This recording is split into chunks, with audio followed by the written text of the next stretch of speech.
bem-vindos, muito bem-vindas ao Conversas com a Kaique. Eu sou Sabrina Rocha, CEO da Kaique, e estou hoje aqui com uma convidada super especial, a doutora Ana Laura. Seja bem-vinda. Obrigada. Prazer, gente. É um prazer estar aqui com vocês. Obrigada pelo convite, Sá. Então, estamos no mês de março, aqui na Kaique estamos fazendo a campanha Nenhuma Gota, né, que é até a camisa que nós estamos aqui, que é sobre incontinência urinária, né? A população sofre muito com incontinência urinária, principalmente as mulheres, e acham que é normal, tive filho, escapar o xixi, de vez em quando rio, tuço, escapa o xixi, isso acontece com todo mundo. E aí, Ana, é normal ou não é normal? Então, apesar de muito comum, a incontinência urinária ela não é normal. A gente sabe que hoje em dia o assunto é mais comentado, então a gente fala mais sobre incontinência urinária, mas ele ainda é muito negligenciado. Então, eu sempre falo, é muito comum as pessoas terem incontinência urinária e a gente fala de crianças, adultos, então mulheres, homens, inclusive mulheres jovens também, né? Que é algo que a gente não falava tanto, mas mulheres jovens também apresentam incontinência urinária. Mas de forma alguma ela é normal. Sim, até mesmo vou trazer um fato lá atrás do Big Brother da Juliette, quem gosta de Big Brother lembra disso, que ela comentou, né, acho que foi a Pouca, que teve um escape de xixi numa prova de resistência, e aí a Juliette falou assim, amiga, isso é normal, você teve filho. Gente, não é normal não.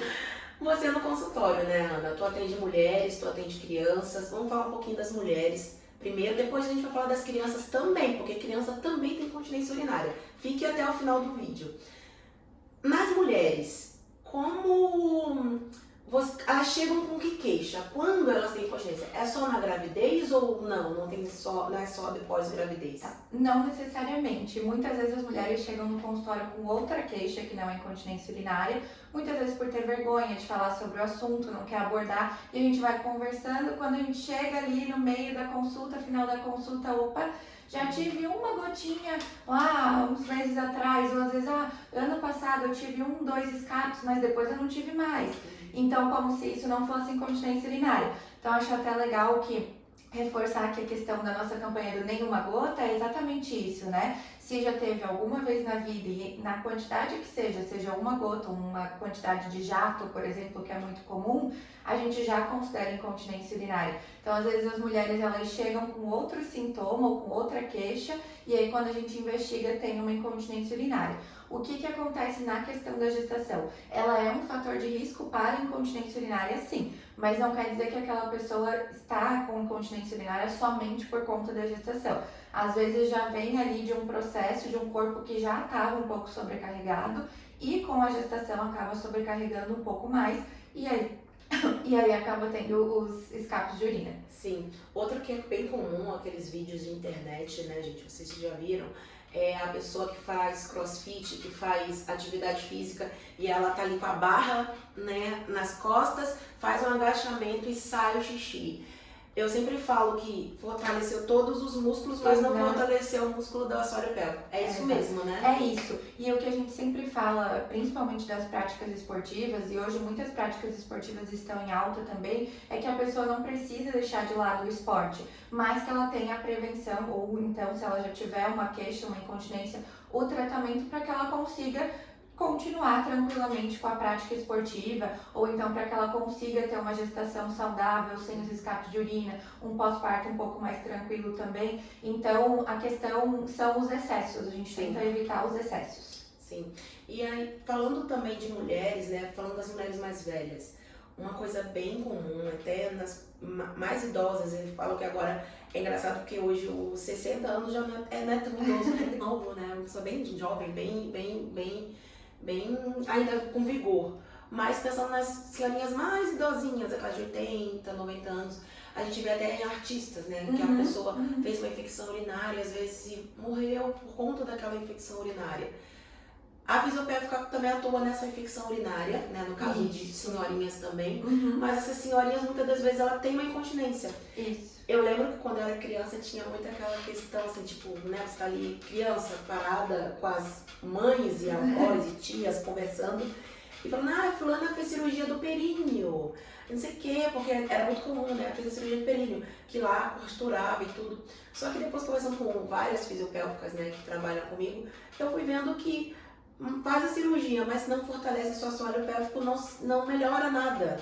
Né? Teria que trabalhar seu assoalho pélvico. Comenta um pouco dessa questão da idosa, com a infecção urinária, com a incontinência, a cirurgia de períneo, né? É uma coisa bem comum e as pessoas não sabem, acham que é só a cirurgia de períneo. Então, o processo de envelhecimento, ele enfraquece como um todo a musculatura, né? Então, mais importante ainda, pensando a longo prazo, da gente fortalecer essa musculatura. Então, o processo de envelhecimento, ele pode sim causar a incontinência urinária. Por isso que a gente foca tanto na prevenção também e não somente no tratamento quando, né, já estourou lá o caso, a incontinência urinária. E aí, pensando nessas mulheres mais velhas, elas costumam falar muito sobre bexiga caída. E realmente, quando a bexiga desce, acaba tendo mais esforço na musculatura e aí a chance de uma incontinência urinária é maior. Mas é exatamente o que tu falou. Se a gente só levantar essa bexiga, mas não tratar ali o que realmente vai conter a urina, que é a musculatura do assoalho pélvico, muitas vezes vai ter que refazer essa cirurgia várias vezes. Já tive paciente que fez 3 vezes a mesma cirurgia e ainda assim tinha escapes. E aí ela até comentou, Ana, será que a cirurgia foi feita da forma certa? Falei, a cirurgia sim. E ela acabou evitando por um tempo os sintomas. Mas depois o que sustenta essa bexiga não sendo trabalhado, que é o músculo exatamente, acaba tendo novamente os escapes. Então, a partir do momento que realmente precisa ser feita a cirurgia, ela é bem indicada, ela é feita, mas precisa de um complemento que seria a fisioterapia. Perfeito. Então, gente, tá vendo que desde a mulher jovem, que tem também as incontinências do riso, né, que espirra, que ri e escapa xixi também não é normal. A gestante, né, no pós-parto, na verdade, tem essa questão e a idosa também. Então, a incontinência é um problema que assola todas as faixas etárias, então não só a mulher. Homem é um pouco mais difícil, né? Homem, normalmente, quando faz cirurgia de próstata, tem uma questão ali de incontinência, mas homem acontece e é um pouco mais difícil. Uma mensagem que eu quero deixar aqui para vocês é o seguinte: eu vejo, né, na TV passa muita reportagem sobre fralda, né, propaganda. A fralda não é nossa inimiga, ela é nossa amiga, ela é uma aliada na ajuda dessa pessoa, então ela vai ser necessária. Só que o que eu acho que é complicado é você normalizar a fralda para sempre. Né, como tem algumas propagandas que a fralda, tudo bem, você pode usar conforto? Pode, mas o ideal é você fazer um tratamento, estar aliado a isso, e isso não ser para sempre. Uma mulher, pensa, uma mulher de 50 anos hoje, super jovem, super trabalhando, com vigor, ter essa incontinência até os 90, até os 100 anos, não faz sentido. Então, a gente usar essa fralda como aliada, mas não como bengala para o resto da vida, né? É isso que eu vejo, é usado muito como uma bengala. Por exemplo, as mulheres que chegam no consultório e que usam absorvente diário. A ideia é que a longo prazo tenha um desmame disso, até porque a gente sabe que abafa muito a região íntima, né? Mas eu não vou chegar para aquela paciente que se sente muito insegura com os escapes inicialmente e falar para ela, ó, a partir de agora a gente iniciou o tratamento sem absorvente. Inclusive, uma das evoluções do tratamento é a gente ver esse desmame. Ela troca 5 vezes o absorvente durante o dia. Agora ela está precisando trocar 3 vezes, porque ela não está tendo os escapes. Agora ela não está mais usando absorvente. Então, também é uma maneira da gente ver a evolução do tratamento. E aí, na questão de alguns processos mais severos, a questão da fralda também é a mesma coisa.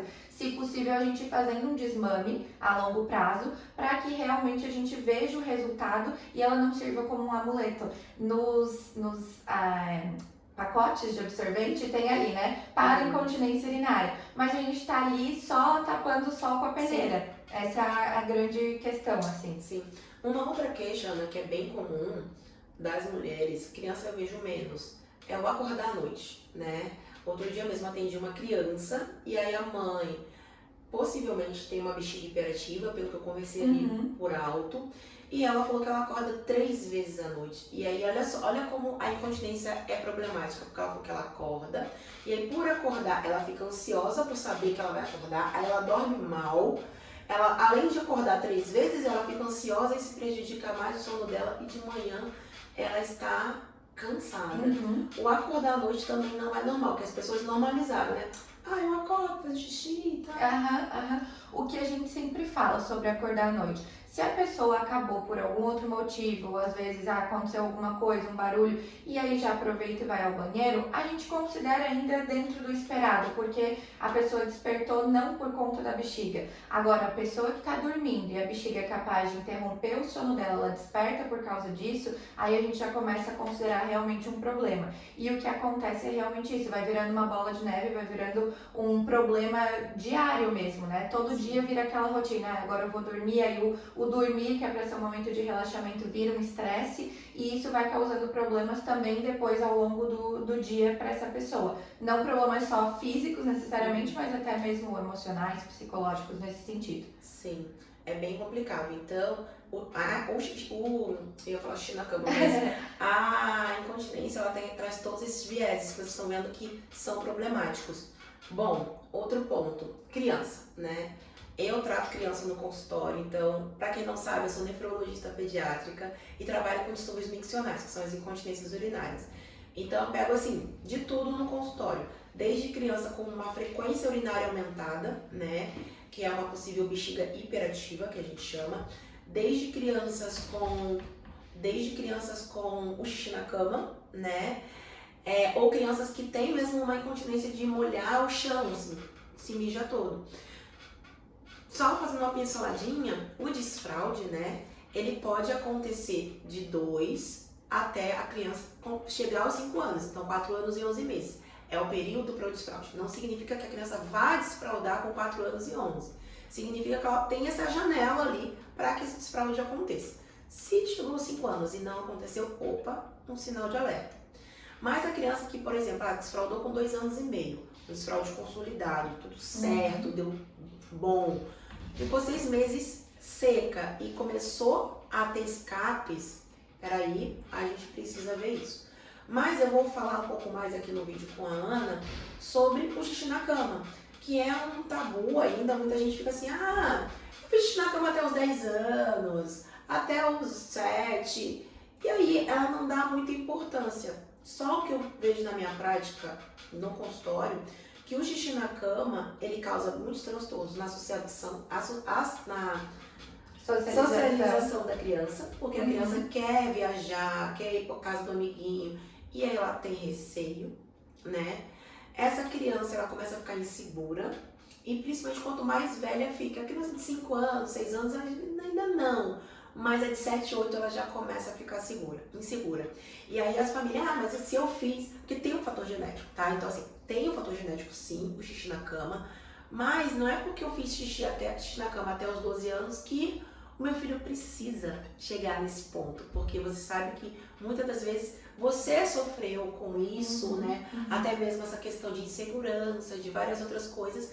E também tem uns adultos que ainda são anoréticos, eles não fazem o xixi na cama, que eu ainda vou perguntar pra Ana sobre isso. Ana, eu falo no consultório, né, que o xixi na cama é a pontinha do iceberg. Muitas das vezes a família vem pro xixi na cama, mas eu vejo que essa criança é constipada, essa criança tem problema na bexiga, essa criança produz muita urina à noite, essa criança tem problema no sono. Então, gente, o xixi na cama é a pontinha de várias coisas. E eu falo que tem tratamento. Como a fisioterapia pélvica atua nesse tratamento do xixi na cama? Porque é uma coisa que no consultório também eu falo assim, o tratamento do xixi na cama é um tripé. Comportamento, então tem medidas comportamentais, que também a gente vai abordar aqui. Medicação, que eu faço uma avaliação desse funcionamento dessa bexiga e entro com algumas medicações, que também eu não vou falar aqui, isso eu não vou falar, porque as pessoas têm a mania de se automedicar, então a medicação não irei abordar, mas sim, existe medicação para xixi na cama e a fisioterapia pélvica. Mas eu sinto que os pais, por não conhecerem a fisioterapia pélvica, pediátrica, ficam inseguros, mas será que precisa? Será que não é só a medicação? Como a fisioterapia pode ajudar nesse xixi na cama? Perfeito. Então, quando a gente fala de enurese, a gente tem que primeiro lembrar que ela sim é um tipo de incontinência urinária. Então, é um escape involuntário, a diferença é que ele vai ocorrer no período do sono. Então, essa é a primeira coisa, né? Que a gente conhece como xixi na cama, mas em termos mais técnicos seria a enurese. E aí, quando a gente pensa no tratamento com a fisioterapia, a gente tem que pensar em modular essa bexiga, ou seja, em auxiliar essa bexiga para que ela consiga encher durante o período noturno, durante o período do sono, e ela vai esvaziar só no período ali da manhã, quando essa criança for realmente acordar. Então a gente acaba trabalhando muito com a musculatura no sentido de relaxamento dessa musculatura. A criança precisa saber relaxar essa musculatura, ela precisa saber coordenar essa musculatura principalmente. E o que eu sempre falo que a gente acaba trabalhando é de acordo com o tipo de enurese. Então algumas crianças, por exemplo, às vezes os pais chegam em consultório e testaram o alarme noturno e não tiveram sucesso. O alarme noturno ele é muito positivo, mas ele tem que ser bem utilizado. Então, alguns tipos de enurese a gente consegue utilizar o alarme noturno. Dependendo de como essa criança chega no consultório, às vezes a gente já consegue descartar num primeiro momento determinado tipo de tratamento. Então, a gente tem que cuidar muito também essa questão da enurese, de às vezes, eu ouvi que a minha vizinha fez esse tipo de tratamento, tentei também, e aí já estou frustrada, não deu certo. Então, assim, por isso a importância da avaliação, igual como tu falou com a medicação, a importância da avaliação fisioterapêutica, para a gente entender. Outra coisa que a gente gosta muito de trabalhar, pensando no sistema nervoso central, são as questões de equilíbrio. Muitas crianças às vezes chegam com déficit de equilíbrio e a gente vai avaliar e os pais pensam, mas o que isso tem a ver com xixi na cama? Então a gente acaba trabalhando muito pensando no sistema nervoso central. E aí a gente vai ter as técnicas, né? A neuromodulação que a gente fala que é muito comum para utilizar na enurese. E aí a gente vai ter uma série de outras condutas e exercícios que vão ser específicos de acordo com o caso daquele paciente. E entra aquela questão, esse paciente ele tem só, entre aspas, enurese, ou ele tem junto uma constipação, ele tem um escape durante o dia. Então tudo isso vai ser avaliado para pensar no tratamento, né, a curto, médio e longo prazo dessa criança. Sim, e a físio ela é bem completa. Vocês verem que não é só pensando na bexiga, ela tá pensando no equilíbrio, como essa criança está andando. Outro dia tinha uma paciente que até a Rafa que atende, ela viu que a menina tinha muitas questões motoras, ela não coordenava bem a corrida, o andar, o caminhar. A Rafa, opa, isso aí é uma questão para ser vista. Então, por isso que é importante a físio olhar a criança como um todo, porque é isso. O xixi na cama só tá ali molhando a cama, incomodando os pais, mas tem outras coisas por trás que estão causando, estão fazendo que esse xixi na cama aconteça. Por isso que é algo bem personalizado. Tem criança que começa medicação, uma medicação X, tem outras que eu começo 2 medicações, né? Eu associo, então isso é bem particular. Uma questão que é extremamente importante no xixi na cama é a uroterapia, que são as medidas comportamentais. E no consultório, né, eu passo um PDF, oriento as famílias, só que eles vão me ver a cada 3 meses. E eu sempre reforço, a fisioterapia também é importante porque ela vai reforçar essas mudanças de comportamento durante a consulta. Pode falar um pouquinho das medidas comportamentais, que eu acho que isso todo mundo deve saber, né? Porque às vezes se você está longe, você não tem acesso à fisioterapia pélvica, mas você pode saber de algumas coisas. E às vezes até a família já faz algumas medidas e fala, eu tô fazendo, mas não tá resolvendo. Só que às vezes também tá fazendo de uma forma errada, faz um dia, outro dia não faz, né? Então, uroterapia, me conta. A uroterapia, a primeira coisa que eu acho bem importante é que ela precisa ser aliada com o profissional, com a família e com a criança. Deixar só na responsabilidade da criança, a adesão vai ser muito baixa. Então a gente precisa que os pais, os responsáveis e os profissionais que vão estar atuando no caso estejam ali junto reforçando. Por exemplo, na físio, né? Os pacientes que vêm semanalmente. Toda semana a gente reforça a uroterapia do começo ao fim da consulta, seja com brincadeira, seja durante o exercício ou então um momento de conversa. E aí o que a gente vê muitas vezes é a criança desmotivada porque durante o atendimento ela tem um estímulo, mas depois o resto dos dias em casa ela acaba não tendo. A gente sabe que tudo é muito corrido, são muitas informações, mas vale a pena pensando no resultado do tratamento. E a uroterapia nada mais é do que mudanças muitas vezes de hábitos de vida que vão facilitar a melhora, né, e potencializar esse tratamento. Então uma coisa que é bem comum e às vezes os pais até fazem, mas essa coisa faz um dia, não faz outro, é evitar os líquidos ali, né, mais ou menos 3 horas antes de dormir. Então esse líquido precisa ser regrado antes de dormir, ele precisa ter ali uma questão de vamos limitar. Então, a criança não precisa, eu sempre falo, mas ele tem muita sede antes de dormir. Primeiro que a gente tem que ver se essa criança já não toma pouca água durante o dia. Já vem aqui a primeira questão. Porque se essa criança se hidratou bem durante o dia, de noite ela não vai ter aquela sede que a garganta fica seca. Então, a gente já começa reparando durante o dia. E aí, se ainda assim a criança sente vontade de tomar água, a gente pede que então tome um golinho só para molhar mesmo a boca, mas não aquele copão antes de dormir. Então, cuidar muito com os líquidos perto do horário de dormir, ali 3 horas antes de dormir. Outra coisa que é muito importante, sempre fazer um xixi antes de dormir, porque a gente esvazia melhor essa bexiga para que mesmo que ela enche uma menor quantidade. Então, o xixi antes de dormir também é muito importante. O que a gente gosta de trazer para os meninos, né, no caso, que muitas vezes fazem o xixi em pé, para tentar fazer esse xixi sentado, porque a gente sabe que relaxa mais a musculatura. Se relaxa mais a musculatura do assoalho pélvico, a gente esvazia melhor essa bexiga. E aí as chances também são menores de ter os escapes, então isso é outra coisa bem importante. E também tem alguma questão voltada para os líquidos ou alguns alimentos que são mais irritativos para a bexiga. Então a gente tenta evitar eles principalmente no período noturno. Ali os líquidos mais gaseificados, então até mesmo água com gás, refrigerante, questão ali dos cítricos, então principalmente laranja, limão, abacaxi. Agora no verão tem, né, a questão de tomar mais sucos também. E a questão, por exemplo, do açúcar, então chocolate, bala, o tomate, que às vezes a gente acaba dizendo, mas ele não come tomate, mas aí come um macarrãozão na noite com molho vermelho. Então, algumas coisas que a gente pode já estar evitando ou ajustando na rotina, não precisa às vezes fazer uma exclusão total, mas cuidar com a dose. Acho que isso é bem importante. Sim. Eu sempre falo para os pacientes, não quer dizer que não vai comer nunca. Isso. Mas assim, é que esses alimentos, eles irritam a bexiga e fazem a bexiga funcionar mais. Então, não quer dizer que não vai comer nunca, mas assim, deixar esse macarrão com molho de tomate gostoso no almoço. No almoço, exato. Não fazer na janta, entendeu? E é igual a questão da água. Hidratar bem de manhã, à tarde, ok, para de noite tomar menos líquido. Porque o que acontece? A criança não toma líquido de manhã, de tarde, pula, brinca, corre, sua, vai só perdendo líquido. Vai só perdendo. E aí à noite ela quer tomar todo o líquido do mundo, então não funciona. Essa coisa muito militar, muito não pode tomar água, não é por aí, né? A gente vai entender que essa criança precisa se hidratar melhor durante o dia para de noite não sentir tanta sede e tomar só aquele golinho e deu, né?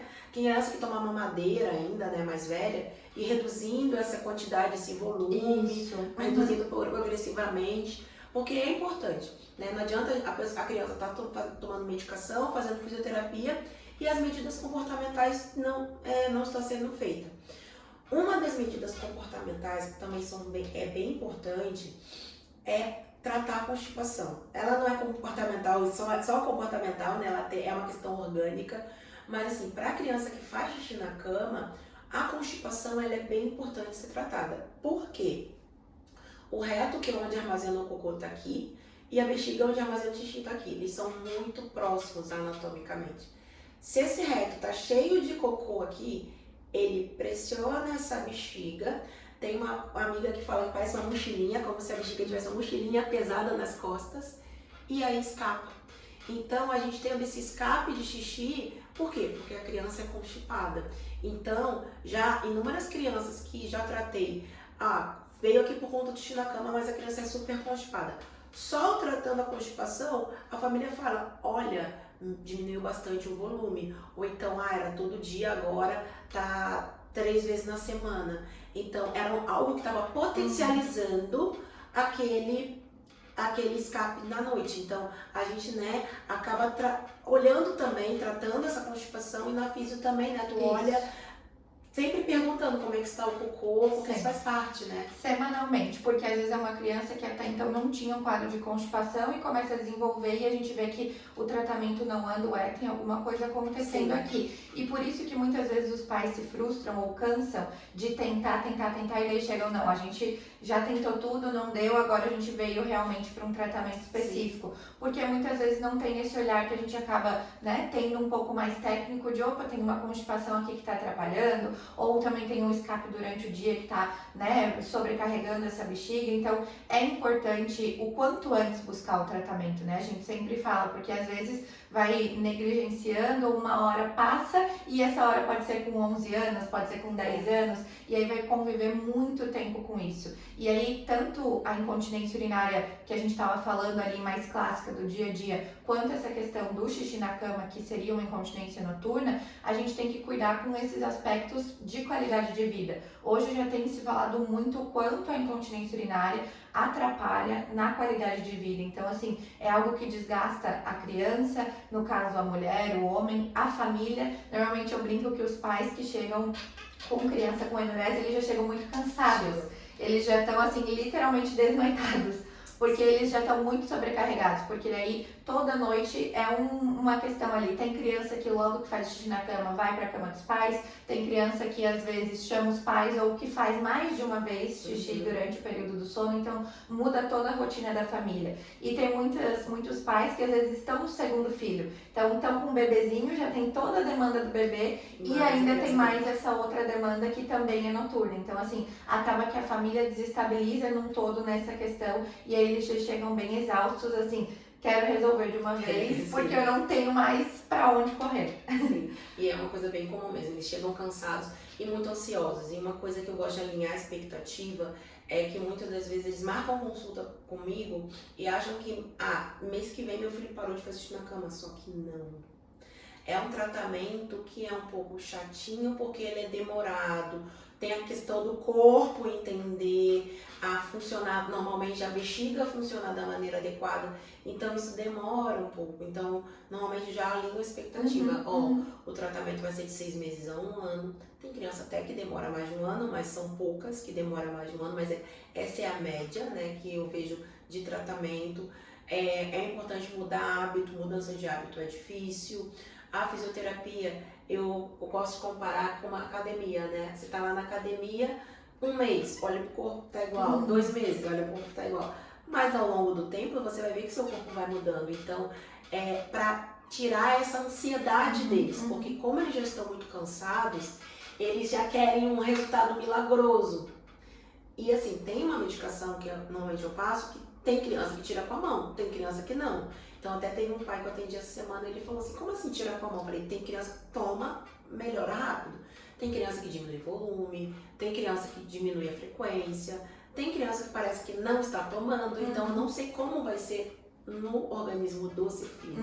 Então eu gosto de alinhar essas expectativas porque as famílias, elas chegam mesmo muito estressadas, né? Ana, além da uroterapia, da incontinência, tem mais alguma coisa que seria importante a gente abordar, assim, falando do xixi na cama ou das outras de incontinência para mulheres também, como a gente começou falando de mulheres? Tem mais algo que você acha que é importante as pessoas saberem sobre o tratamento da fisioterapia? Uma coisa que eu acho bem importante, que entra na questão da fisioterapia e o tratamento, ele acaba acontecendo muitas vezes para quem já está com os sintomas, mas a gente costuma muitas vezes procurar algum suporte quando a gente já está com o problema. E a gente tem trazido cada vez mais a fisioterapia como algo preventivo. Então, pensando, né, aqui no público de mulheres, por exemplo, quanto antes elas procurarem um fisioterapeuta, melhor. Porque mesmo que ela não tenha os escapes, ela já previne para ela não ter futuramente. Então, o que eu sempre gosto de falar? A gente costuma ir com uma frequência anual na ginecologista, exceto se a gente tem algum tratamento ali contínuo ou, enfim, se aconteceu alguma coisa nesse meio tempo, mas normalmente a gente vai anual. A ideia seria a mesma coisa com a fisioterapia, então que essas mulheres, ou até mesmo, às vezes, uma criança que já tem ali alguma queixa ou que os pais nunca investigaram essa questão, passar com o fisioterapeuta para avaliar essa musculatura, para avaliar o corpo como um todo, ver se a gente já pode fazer alguma instrução, porque às vezes a paciente ela não vai precisar vir no consultório, por exemplo, semanalmente, mas a gente viu que já tem alguma coisa que pode melhorar, a gente orienta e se ela tiver alguma queixa, depois ela retoma antes, se não, só daqui a 1 ano. Então, cuidar com essa questão preventiva também. A gente pensa muito só no tratamento depois que o problema já se exacerbou, já se instalou, mas a questão também é pensar na prevenção. E aí, muitas vezes as pessoas querem pagar para ver. Então, assim, eu vou deixando e aí depois que isso acontecer eu vejo como resolvo. E aí é muito mais difícil, às vezes, da gente resolver, principalmente para aquela pessoa que já tá com os sintomas, mas já tá com ele há muito tempo e não procurou um tratamento antes. Então, a qualquer escape, a qualquer sinal de que algo de errado está acontecendo, procurar imediatamente, porque senão vem muito aquela coisa de eu tive há um ano atrás uma vez e agora que começou a vir com frequência, mas o corpo já estava alertando, o corpo já estava falando, opa, aqui tem alguma coisa que não está funcionando bem. Então, a qualquer sinal, a qualquer escape, inclusive independentemente da quantidade, buscar um tratamento, seja para criança, adulto, homem, mulher, idoso, pessoa jovem, atleta, não atleta. A gente acaba colocando todo mundo nesse bolo, porque realmente todo mundo tem bexiga, então todo mundo pode ter o escape de urina. Sim. Vou te fazer uma última pergunta, porque acho que é uma dúvida muito frequente dos pais que eu atendo no consultório, principalmente. Pode ser que tenha alguém assistindo com essa mesma dúvida. A fisioterapia pélvica para a criança ela é diferente da mulher, né? Normalmente eu até explico, né, que a criança ela já está com a musculatura muito tensa, até você já tinha falado que a criança vai aprender a relaxar. A mulher, muitas das vezes, a musculatura ela já está uma musculatura mais flácida e ela precisa fortalecer. Na verdade, vão ser duas perguntas. Agora já vão ser duas. Uma, a fisioterapia pélvica para criança não tem nada interno, né? Não necessariamente a criança vai ter que ficar pelada. Eu acho que é importante porque as famílias têm muito receio disso. Mas vai fazer fisioterapia pélvica? Como assim no meu filho? Porque das mulheres tem muitas vezes compara, né? Tem algumas questões. Então acho que queria que você comparasse uma com a outra. E a outra eu vou fazer depois. Tá, perfeito. Então, a fisioterapia pélvica pediátrica ela é não invasiva, o que quer dizer que a gente não vai fazer nada interno. Então, às vezes, o meu filho tem que fazer, mas eu já fiz e vai ser igual como fez, vai ter ali a palpação do canal vaginal, nada disso, tá? Então, a fisioterapia pélvica a gente faz tudo no ambiente externo, digamos assim. E aí a gente acaba tendo muita cautela em ter sempre ali um responsável junto, né? O pai, a mãe, ou então quem vai trazer essa criança, para que veja realmente tudo acontecendo, para que essa criança se sinta segura também. E quando a gente precisa, por exemplo, que a criança fique sem a roupinha, então sem a calcinha, sem a cueca, a gente tá sempre com o adulto ali junto e ainda a gente oferece, quer cobrir com o lençolzinho? Prefere, né, colocar, tapar, enfim, é tudo muito cuidadoso nesse sentido, porque a gente sabe que é uma exposição também para a criança, então a gente não quer deixar ela de forma alguma constrangida ou que ela, né, desista do tratamento por conta disso. Às vezes a criança num primeiro momento não consegue, tá insegura, a gente deixa com a roupinha, a gente vai fazendo nas laterais, vai vendo como a gente consegue trabalhar com essa musculatura, mas nada que seja invasivo, nada que vai deixar essa criança desconfortável a ponto de ela desistir do tratamento. E lúdico, né? E lúdico, né? Sempre. Não tem como a gente trabalhar com criança e esquecer a parte lúdica, porque aí no primeiro dia vai ser novidade, vai ser tudo muito legal, e depois no segundo, no terceiro já começa a desanimar, se não tem um incentivo. Então o lúdico ajuda muito nessa questão também. E aí, pensando nas mulheres, a gente já vai ter algo que é invasivo. Quando a gente fala invasivo, parece algo ruim, mas invasivo no sentido de que a gente vai acabar tendo contato com o ambiente interno. Isso não necessariamente precisa acontecer de cara no primeiro atendimento, isso é uma construção. Então, às vezes, aquela mulher que chega um pouco mais receosa, mais tímida, a gente vai trabalhando de outras formas e aí, quando ela, né, se sentir mais confortável, a gente acaba conseguindo chegar mais precisamente nessa musculatura. E na criança a gente acaba trabalhando, como até foi comentado, muito o relaxamento e a coordenação. No adulto a gente não sabe o que a gente vai encontrar necessariamente, mas a gente pode encontrar tanto musculaturas muito hiperativas, então que tem muita tensão ali que a gente vai precisar relaxar para fortalecer, ou a gente pode encontrar musculaturas às vezes que estão mais flácidas, mais fracas e que a gente também vai fortalecer, vai coordenar, vai relaxar. Então, nesse sentido, pensando em força, a gente pensa um pouco mais no adulto. Não que a criança não vá trabalhar de certa forma isso, mas na criança a gente busca mais o relaxamento e a coordenação. Que aí vem a minha dúvida, né? A gente vê muitos cursos na internet de relaxar e soltar a musculatura do assoalho pélvico. Mas às vezes essa mulher, vou falar mais pro feminino, ela tem já uma musculatura tensa, né? Ela pode ter um vaginismo, por exemplo, que é uma musculatura bastante tensa. Então não funciona, né? Porque assim, tem que ver o grau de tensão que tá essa musculatura ou se essa mulher precisa relaxar. Então explica um pouquinho para as pessoas porque é complicado a gente comprar um curso só de relaxar e soltar, mas não sabe o quanto precisa relaxar e soltar e como é a sua experiência, como você vivencia isso na prática no consultório. Perfeito. Até dar exemplos, que acho que alguns exemplos as pessoas conseguem entender melhor. Perfeito. Então, essa questão dos cursos, enfim, que são mais generalistas, tem um grande problema. Primeiro porque a gente não sabe como tá essa musculatura. Então a gente não sabe nem se essa pessoa sabe fazer o movimento de aperta e solta, já começa por aí. Então precisaria passar por uma avaliação. E aí o que a gente, sempre traz para os pacientes, cada um tem um limite. E a gente testa esse limite no consultório. Então às vezes a Sabrina consegue fazer 10 repetições, eu consigo fazer 5. Se a gente fizer um curso que passa 20 repetições, já foi demais pra ti, já foi demais pra mim, a gente não vai chegar num objetivo. Então a gente tem que cuidar muito. Eu brinco que é um treinamento personalizado, igual como se a gente tivesse um personal junto. Então a gente tem que testar primeiro para ver o limite daquela paciente, o quanto ela consegue, pra gente não ficar nem muito menos e nem passar do limite dela. E se essa paciente não sabe nem contrair nem relaxar, a gente tem que dar um passinho para trás, usar de técnicas que vão ajudar a ter um pouco mais de consciência corporal para depois pensar no treino. Então muitas vezes as pessoas acham que já resolvem tudo com o treino e a gente deixa o treino lá para frente. Tem muitas outras coisas para estar passando antes. E aí, por exemplo, um exemplo até de uma paciente que ela tinha muita tensão, ela tinha muita dor, muita ardência. A gente não conseguiu inicialmente nem fazer o toque interno, era tudo externo. E a gente demorou algumas sessões para conseguir fazer a palpação do canal vaginal. E o treino foi mais de 1 mês, 2 depois do início do tratamento que começou a ser inserido.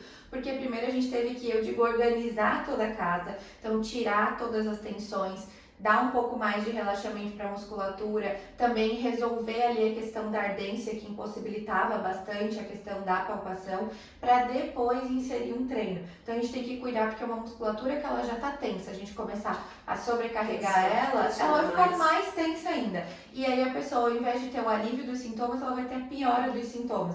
E aí, por exemplo, num caso de uma paciente que já tem dor na relação sexual, muitas vezes ela vai ter mais dor ainda. E aí vai pensar, poxa, mas eu estava fazendo então fisioterapia pélvica, realmente não resolve. Então a gente tem que cuidar com as receitas de bolo, e isso para qualquer questão, porque para um vai servir, para outro não. Então, às vezes a gente está melhorando, está ajudando uma pessoa e está estragando, entre aspas, o tratamento da outra. Então, tudo precisa ser individualizado e especializado. E isso parece, às vezes, um pouco mais trabalhoso, e realmente é, para o paciente, de eu vou ter que me deslocar, eu vou ter que avaliar, eu vou ter que me expor de certa forma, mas às vezes o barato, digamos, sai caro, porque a gente acaba encurtando o caminho e às vezes não resolve ou até piora. Essa é a questão.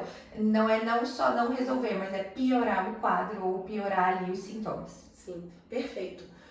Muito obrigada por essa aula, que você deu.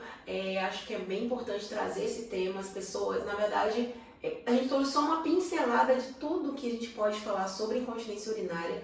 Mas muito obrigada, Ana, pela sua presença, e pode também se despedir do pessoal. Então, agradeço muito o convite também, é sempre uma honra falar sobre os assuntos que eu gosto. E eu acho que para finalizar a gente pode reforçar mais uma vez essa campanha que a gente está fazendo, de março em relação à incontinência urinária, que nenhuma gota de urina é normal, então procurem tratamento, procurem ajuda. A gente está aqui para ajudar também, se precisarem, e que a mensagem fique, para as crianças, para as mulheres, para os adultos, jovens, idosas, enfim, qualquer pessoa. Desde que a gente tenha uma bexiga, a gente pode ter incontinência urinária, então que, se necessário, busquem tratamento, não tenham medo e nem vergonha. Obrigada, Ana. Obrigada. Beijão, pessoal. Não esqueçam de dar um like e compartilhar esse vídeo, tá bom? Você que chegou até aqui. Até a próxima. Beijão. Tchau.